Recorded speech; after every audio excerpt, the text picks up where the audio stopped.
Assalamualaikum warahmatullahi wabarakatuh. Sebelumnya perkenalkan, nama saya Muhammad Iksan, mahasiswa Arsitektur Bangunan Gedung, Program Vokasi Universitas Negeri Gorontalo.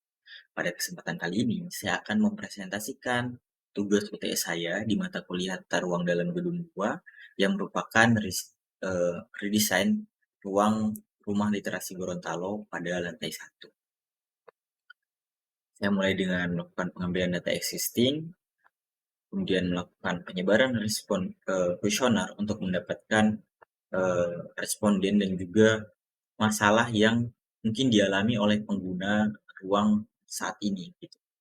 Nah, dari hasil responden, saya menemukan bahwa sebenarnya ruangan ini sudah cukup mumpuni dari berbagai aspek. Hanya saja ada beberapa yang perlu diperhatikan. Yang pertama adalah ergonomis terhadap eh, perabotannya. Jadi kursinya ada beberapa yang menjawab kursi dari rumah literasi Gorontalo ini kurang ergonomis, sehingga mungkin itu perlu dilakukan peningkatan atau perubahan. Nah, kemudian selanjutnya ada permintaan ruang baru seperti area lesehan dan juga area diskusi yang tertutup. Mengingat redesign ini dibatasi hanya pada lantai 1, sehingga ini menjadi PR tersendiri. Dan sebelum memulai untuk lebih jauh, saya melakukan analisis terlebih dahulu terhadap kondisi existing yang sudah ada sekarang.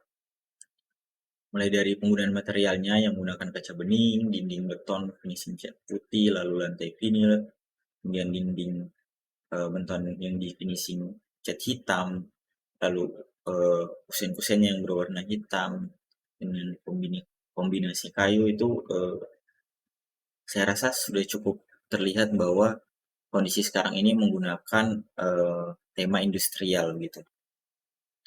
Yang berikutnya kondisi existing, mulai dari perabot yang digunakan menggunakan warna monokrom, lalu ada meja besar yang dibarengi dengan kursi kantor, ada rak buku, ada meja resepsionis, loker penitipan barang, meja kecil dan juga kursi bulat.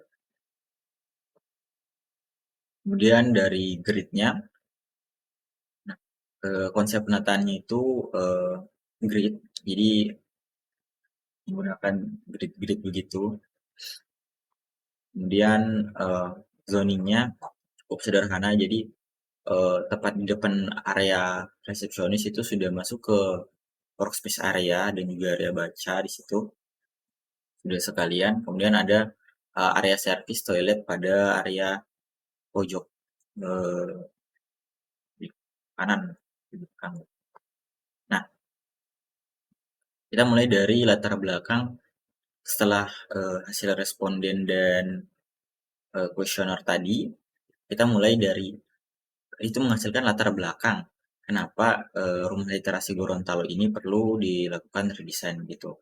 Jadi pada dasarnya rumah literasi Gorontalo ini adalah ruang publik yang berfungsi sebagai kegiatan literasi, belajar, dan berkumpul berbagai komunitas di Gorontalo.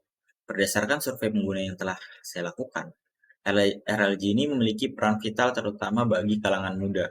Data menunjukkan bahwa mayoritas pengunjung adalah pelajar dan mahasiswa, 94,3%, yang berada pada rentang usia 15 sampai 25 tahun. Aktivitas utama yang dilakukan pengunjung bukan lagi sekedar membaca atau meminjam buku, melainkan mengerjakan tugas atau bekerja. Hal ini diperkuat dengan data pengguna area di mana area meja besar untuk kelompok diskusi menjadi paling sering digunakan, yaitu 68,6%. Fenomena ini menunjukkan bahwa pergeseran fungsi rumah literasi Gorontalo dari sekedar ruang bocah konvensional menjadi sebuah ruang kerja bersama. Nah, walaupun RLG ini sebenarnya sudah cukup populer, namun dari hasil survei saya mengidentifikasi ada beberapa permasalahan seperti belum tersedianya area privat, kemudian belum tersedianya area lesehan yang merupakan bentuk dari kebiasaan masyarakat Gorontalo sehingga ini perlu dioptimalkan untuk memenuhi kebutuhan perilaku yang dominan pada saat ini. Kemudian menurut diagram sebenarnya hasil penataan ruang sudah cukup pas, 60% responden memilih bahwa ruangan sudah cukup luasa, bahkan 31-nya menyatakan sangat luasa, namun Yang menjadi perhatian adalah permintaan kuat untuk menambahkan zoning yang lebih privat, baik untuk individu maupun kelompok. Juga area lesehan yang menjadi bagian dari kebiasaan masyarakat Gorontalo. Nah, kemudian pada bagian ergonomis juga terlihat bahwa 58% pengunjung setuju, bahkan sangat setuju 30%-nya. Namun ada 11% yang merasa biasa saja dan tidak setuju. Nah, di sana saya memutuskan untuk datang dan merasakan langsung dan memang benar ada beberapa furnitur yang kurang nyaman jika digunakan untuk duduk dalam waktu yang lama. Uh, jadi permasalahannya saat ini permasalahannya saat ini adalah bagaimana menambah area privat tanpa menambah besaran ruang dan kemudian bagaimana menjawab permintaan pengguna untuk area lesehan juga meningkatkan ergonomi dari furnitur tadi. Nah, jadi tujuannya secara ruang itu adalah menciptakan area lesehan dan juga area privat untuk individu maupun kelompok. Ada pengguna ruang, kemudian kebutuhan perabot, lalu perhitungan besaran ruang. Nah, di sini kita sudah masuk ke redesign. Jadi di sini ada gambar dari kondisi yang baru. Jadi di sini muncul satu lantai lagi, yaitu mezanin untuk memenuhi kebutuhan terhadap permintaan pengguna dominan saat ini, yaitu area lesehan. Jadi area lesehannya ada dua, yang pertama yang di lantai 1, kemudian ketambahan yang di mezanin ini di lantai 2. Nah, mungkin belum cukup terjawab di sini, sehingga saya akan menjelaskan di slide yang saat ini. Jadi area lesehan ini ditambahkan untuk menjawab banyaknya permintaan pengguna terhadap area lesehan, yang kemudian terbukti meningkatkan kapasitas ruang dari 48 orang menjadi 63 orang. Kemudian sekat meja portable yang dimaksudkan untuk menjawab kebutuhan pengguna ruang dan juga tetap fleksibel ketika itu dibutuhkan secara individu maupun kelompok.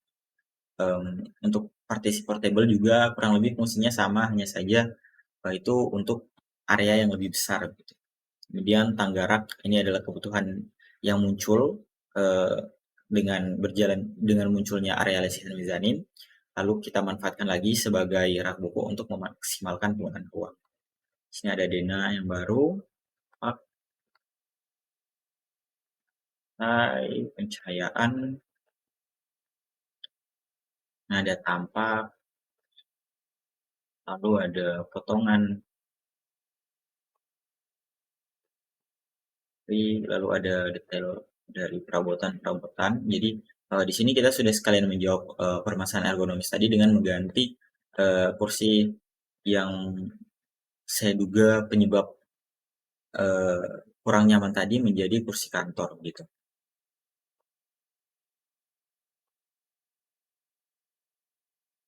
Detail-detail.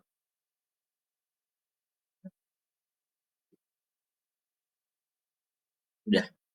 Jadi terima kasih, mungkin untuk menutup saya akan menampilkan video animasi dari hasil redesign ruangan ini.